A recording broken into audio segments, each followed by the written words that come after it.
Okay, let's look at indicators. OVI, objectively verifiable indicators. What do we mean by objectively verifiable? It means that whoever collects that information should get the same result. They're objective. They tell us how those achievements in the narrative summary will be measured.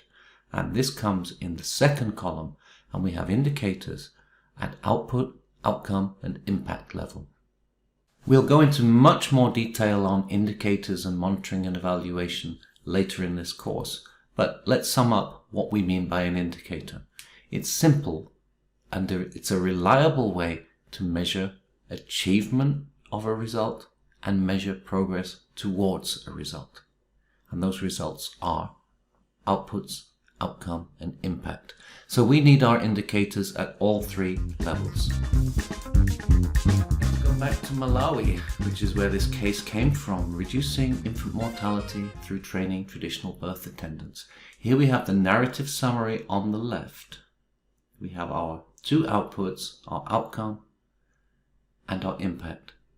What are the indicators? Again, pause and do your very best at this task. If it's unfamiliar, that's okay. We'll have a second task very shortly. But please do your best right now. Pause the video. What are the indicators? What will tell us that those things in the first column are happening?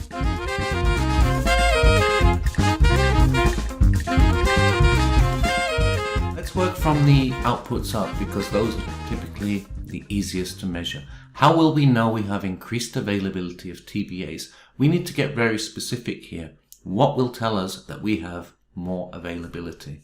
Here we go. The number of TBAs in the district who are trained in antenatal care and safe delivery increases from 215 to 450. Very, very specific way to measure availability. How about number 2? Expectant mothers are aware of the risks of unassisted births. How will we measure awareness? The percentage of women who recognize the importance of seeking support before and during birth increases from 20%, which is our baseline, to 80%, which is our target. Now that's quite an increase. We're doubling the number of trained traditional birth attendants, and we're expecting the number of women who realize the importance of seeking help from a trained professional to multiply by 4 times. That should give us more women giving birth with the help of trained birth attendants. But how are we going to measure that? What will tell us that more women are giving birth with the help of trained TBAs? Again, it's a number, it's a direct indicator, and it's saying that the percentage of women seeking births in the district will rise from 37%, current state, baseline, to 60%, which is almost double, by January 2020, which is project end date. So, what will tell us that infant mortality is reduced? The infant mortality rate in the district will decline from, and we're getting very specific here, indicators have to be specific, 54 deaths per 1,000 live births to 43 by December 2022. Notice that the impact, the date for achieving the impact, is 2 years after the end of the project. And also that the decline in infant mortality is not as dramatic as the uptake on the services provided.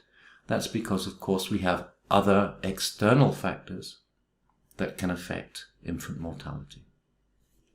We'll come to those later when we look at assumptions.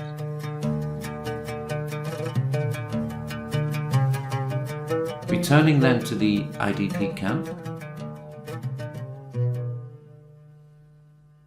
And again we have the same task, and again you will pause and work through this task before we continue. We have our 3 outputs: water and sanitation, reduced overcrowding, increased awareness. We have improvement of living conditions as our outcome, and improved health as our impact. What are the indicators? Pause, do the task, and we'll discuss shortly. Again, let's start from the outputs. Water and sanitation, accessibility to safe water and latrines. We have 3 indicators. 3 litres of safe water per day, 5 water tanks functioning, 20 latrines functioning within 10 days. What about reduced overcrowding? 100 extra tents occupied, and the maximum occupancy of 90% of those is just 10 people.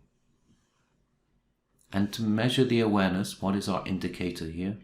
1,000 of the IDPs are aware of how to reduce risk of disease from waterborne diseases, poor sanitary practices, and overcrowding. Quite specific. How will we know that living conditions have improved? Within 2 weeks, the entire population of the camp will have access to sufficient safe water, hygienic latrines, and safe accommodation. And what's a way to measure the improved health? Here we've chosen that the number of cases of waterborne disease will drop by 50%.